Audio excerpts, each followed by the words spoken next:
As promised, I'm back with another ride from the Sustainable Vacation series. Today's ride is to the beautiful man made reservoir, Hesarghatta Lake. According to Wiki, it is a catchment area based on the dam built on the Arkavati River. The other source of water is also rain. The water here is treated and supplied to some parts of Bangalore city as well.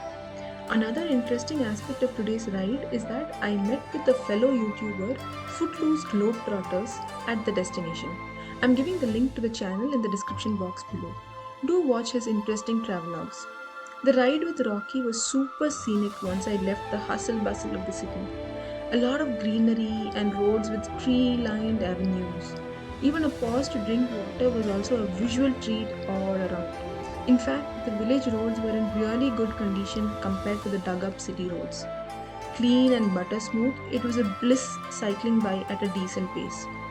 I passed other bicyclists along the way, and it is always nice to greet or wave a passing cyclist. On the way, I also saw the Indian Institute of Horticultural Research, although I didn't venture in this time. Having arrived at Hesarghatta Lake, we walked along the bund on the nice walking pathway. The water on one side and greenery on the other, it was a treat for the eyes. A cute doggy followed us for a while until she realized we didn't have any treats for her this time. We noticed a lot of cows grazing, some even being given a bath.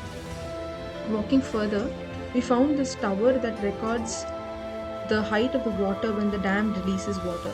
In some places, the water did look deep and the area was indeed humongous. The tower, however, is not open to public, though it would have been an interesting view over the water. We noticed a quaint little temple of goddess Durga over the bund. There were a flight of steps leading down to the water, which we obviously took. It was soothing and relaxing, watching the tiny waves and listening to the temple bells. It is the perfect place for some packed food on a day with weather so perfect like today. We ourselves had a small picnic with some homemade podi idlis. There is quite a lot more to go all the way around the lake, but well, I had to also think about cycling my way back.